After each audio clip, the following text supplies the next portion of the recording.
General Assembly will vote on a draft resolution to suspend Russia from the organisation's human rights body. The draft resolution is initiated by the United States in response to the discovery of hundreds of civilian bodies in Bucha in Ukraine. It requires a two-thirds vote in favour to be adopted.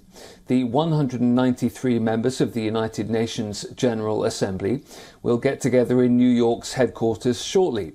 Russia has already issued a warning that all votes against it and even an abstention will be viewed by Moscow as an unfriendly gesture with consequences for bilateral ties.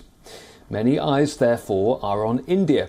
So far, India has abstained on at least 10 resolutions that have been critical of Russia at the United Nations Security Council, the UN General Assembly, the Human Rights Council and the International Atomic Energy Agency. But in what was seen as a potential toughening of its stance, India condemned the killings of civilians in Bucha and has called for an independent inquiry. Joining me now live from New Delhi is Dilip Senior, who is the former permanent representative of India to the United Nations. Which way do you expect India to go in this vote, Mr. Senior? Well, that's difficult to guess because, as you rightly mentioned, the last vote by India on the Bucha killings was in favor. So obviously India takes that very seriously because that is a very serious crime. But expelling Russia from the Human Rights Council would be quite unprecedented for the General Assembly itself, since the only other country to have been expelled so far was Libya a long time back, 11 years ago. So, and that would genuinely be a strong action against Russia. And also one has to keep in mind that India has voted in favor of an investigation to be carried out by the UN General Assembly, by the Secretary General, which means that the crime has to be identified by an investigating team. And presumably it's only after that that the guilty party should be punished. Here one is putting the cart before the horse, punishing the country before it's been established to an independent inquiry. So there is an argument to be made in favor of India continuing to abstain as it has done in the other cases. But I'm not aware of what the vote is going to be.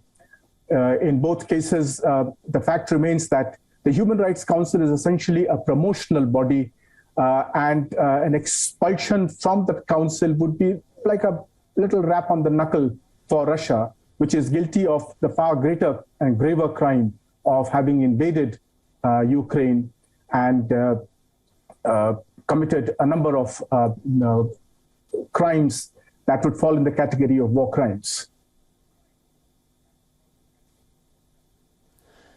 I wonder what you made of that statement from India on Bucha, which, as I say, some analysts have interpreted as a toughening of New Delhi's stance. Do you think that's a correct analysis of that view? Yes, it is, because on the specific issue of the killings of civilians in Ukraine, our ambassador to the UN took a very clear and firm stand that India does not condone such actions, and India is against any kind of violations either of human rights law or of international humanitarian law in times of war, or even in normal peaceful times. So the stand is clear. The only question is when it comes to taking action of expelling Russia before an independent inquiry has established the responsibility, would be perhaps premature. So we'll have to wait and see what stand India takes in the General Assembly. It's not going to be easy because there are arguments on both sides to be made. India's no doubt been under pressure from some Western countries to toughen its stance against Russia further than it already has. Why do you think it hasn't so far? Explain the position of New Delhi up to now.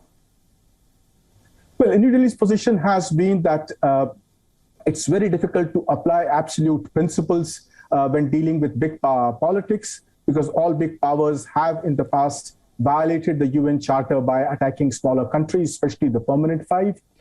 So it would be unusual for India to single out one particular country with which it has had good relations in the past and continues to have. In addition to the fact that there's a certain dependency because of defense supplies that India has, and in any case, to expect India to impose sanctions on Russia and to join the West in that when most countries in Europe have not yet imposed sanctions on key areas like oil and gas supplies from Russia, would be accepting a bit much from India in this situation.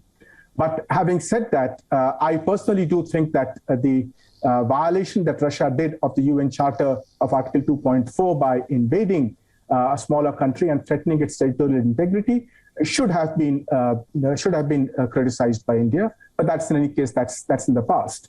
The expulsion from the Human Rights Council is slightly different because India's stand on the Human Rights Council is that it is a promotional body that should encourage countries to participate in strengthening human rights protection in their own countries. So all kinds of countries which have fairly poor human rights records continue to be members of the Human Rights Council.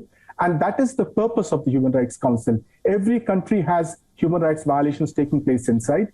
The idea of the Human Rights Council is to encourage countries to come together, to exchange ideas, exchange best practices, and see how human rights can be strengthened in these countries. So expelling a country would be an extreme step and perhaps would go against the very objective of the Human Rights Council.